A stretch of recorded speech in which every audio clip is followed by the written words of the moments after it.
Baik, terima kasih. Nama saya Lucia Dedo. Saya dari kelas TKJ 4D, NIM 192373561. Di sini, saya akan mempresentasikan 3 poin penting dari materi jaringan komputer 2, yakni yang pertama routing, yang kedua protokol jaringan, dan yang ketiga 7 lapisan pada OSI layer. Langsung saja kita masuk pada materinya.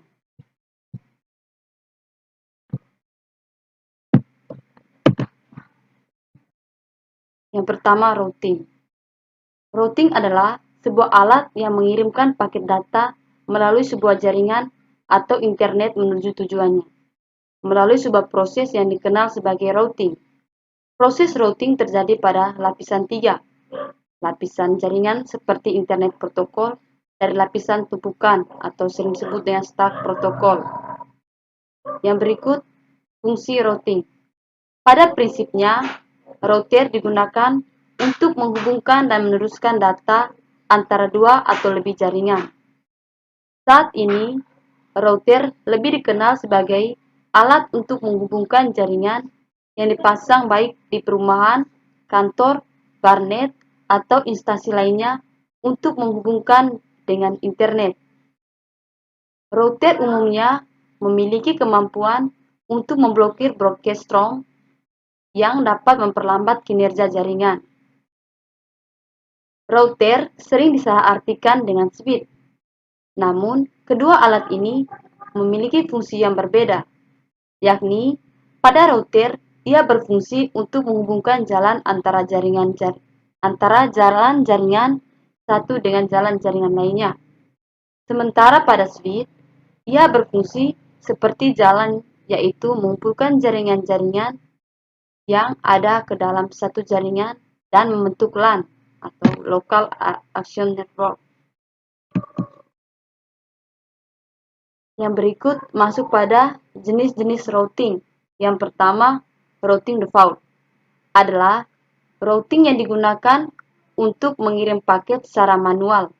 Sering digunakan pada jaringan yang hanya memiliki satu jalur keluar atau hanya bisa digunakan di lokal saja. Yang berikut, routing statik adalah router yang memiliki kabel routing statis yang settingannya diatur oleh administrasi jaringan secara manual. Yang ketiga, routing dinamik adalah router yang membuat tabel routing secara otomatis dengan membaca lalu lintas jaringan dan tentu juga dengan saling berhubungan dengan router yang lain. Routing dinamis adalah routing yang paling mudah daripada routing default dan statik. Berikut masuk pada protokol jaringan. Yang pertama, pengertian protokol. Pengertian protokol jaringan komputer adalah aturan yang ada dalam sebuah jaringan komputer yang harus ditaati oleh pihak pengirim dan penerima agar dapat saling berkomunikasi dan bertukar informasi meskipun memiliki sistem yang berbeda. Di awal kemunculannya pada tahun 1970-an, protokol hanya dipakai untuk menghubungkan beberapa node saja. Baru kemudian pada awal tahun 1910-an, saat internet tumbuh dengan pesat di seluruh dunia, berbagai jenis protokol mulai bermunculan. Namun, dengan banyaknya jenis protokol tersebut, malah menimbulkan sebuah masalah, yaitu adanya ketidakcocokan dari jenis protokol buatan pabrik tertentu dengan jenis lainnya, sehingga tidak bisa saling berkomunikasi. Yang berikut, fungsi protokol. Fungsi protokol jaringan komputer secara umum adalah untuk menghubungkan pengirim dan penerima dalam berkomunikasi dan bertukar informasi, supaya dapat berjalan dengan akurat dan lancar. Fungsi lain dari protokol adalah sebagai berikut. Yang pertama, encapsulation. Sebagai pelengkap informasi yang akan dikirimkan bersama dengan alamat, kode-kode koreksi, dan lainnya. Paket data ini dinamakan dengan frame. Data kemudian dikirimkan dalam blok-blok dan dikendalikan oleh protokol data unit atau sering disebut dengan PDU, di mana masing-masing PDU berisi kontrol informasi dan data. Contoh protokol dengan fungsi encapsulation adalah HDLC, ATM, LLC, IEE 802.11, IEE 802.3, Frame Relay, TFTP. Berikut connection control, yang artinya membangun hubungan komunikasi dari transmitter ke receiver untuk mengirim data dan mengakhiri hubungan. Yang berikut flow control, mengatur perjalanan data dari transmitter ke receiver yang dilakukan dengan cara satu persatu guna membatasi jumlah data yang dikirimkan.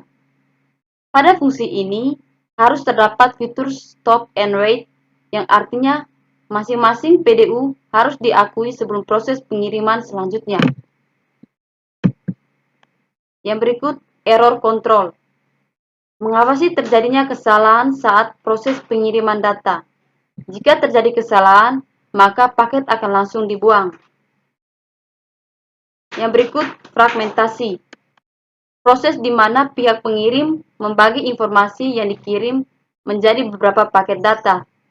Proses ini ditandai dengan urutan beberapa PDU dengan berbagai batasan ukuran.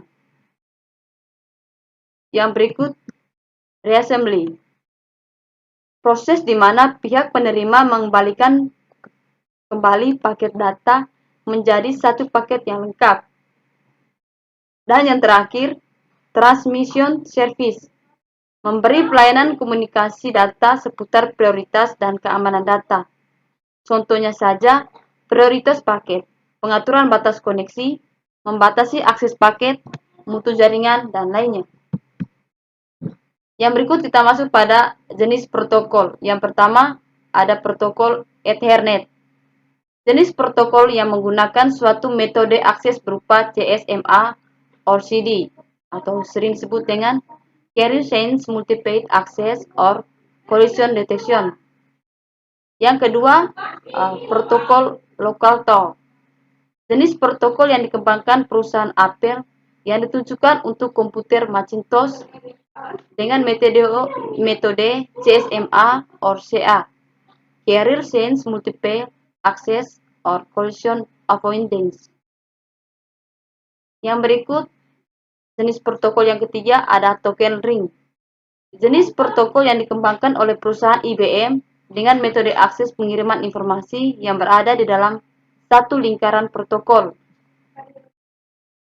Yang berikut, jenis protokol yang berikut FDDI, atau sering disebut dengan Fiber Distributed Data Interface, yakni jaringan protokol yang dipakai untuk menyambungkan beberapa komputer dengan tipe area lokal yang meliputi wilayah jarak jauh. Metode yang digunakan adalah dengan token dan topologi ring kembar. Yang berikut, jenis protokol yang berikut ada TCP/IP, atau sering disebut dengan Transmission Control Protocol atau Internet Protocol. Protokol ini jenis standar komunikasi data yang terdiri dari sekumpulan protokol dan dipakai oleh komunitas internet secara global. Jenis protokol yang berikut ada UDP, atau sering disebut dengan User Datagram Protocol. Jenis protokol lapisan transport TCP/IP yang mendukung proses unreachable dan koneksional antara host dalam jaringan yang menggunakan TCP/IP. Yang berikut jenis protokol ICMP, atau sering disebut dengan Internet Control Message Protocol. Jenis protokol yang digunakan oleh sistem operasi komputer jaringan untuk mengirim sebuah pesan kesalahan pada jaringan yang digunakan. Berikut HTTP, Hypertext Transfer Protocol. Jenis protokol yang digunakan oleh WWW atau World Wide Web sebagai sebuah identitas utama dalam jaringan untuk mengakses situs atau web. Berikut HTTPS atau Hypertext Transfer Protocol Secure, merupakan jenis protokol versi aman dari HTTP yang dijadikan sebagai sebuah protokol komunikasi dari WWW. Berikut FTP atau File Transfer Protocol, jenis protokol internet yang berjalan dalam lapisan aplikasi sebagai standar untuk mengirim berkas komputer antar mesin di dalam sebuah internet world. Berikut masuk pada lapisan OSI layer. Ketika ISO atau International Standard Organization membuat standarisasi protokol, maka terciptalah sebuah standar model referensi yang berisi cara kerja protokol. Model referensi ini yang kemudian disebut dengan Open System Interconnection atau OSI. Berdasarkan dokumen rekomendasi, standar OSI ini memiliki 7 layer. Tiap layer memiliki definisi fungsi yang berbeda. Yang pertama, layer 7 Application Layer.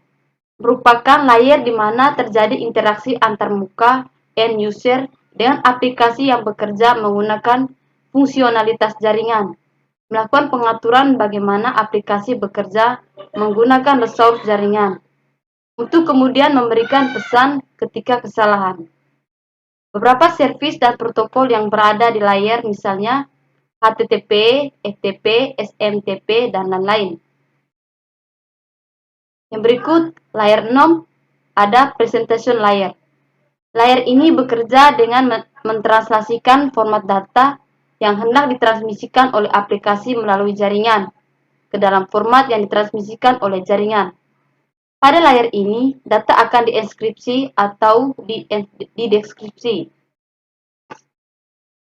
Berikut, layer 5 ada session layer. Session layer akan mendefinisikan bagaimana koneksi dapat dibuat, dipelihara, dan dihancurkan.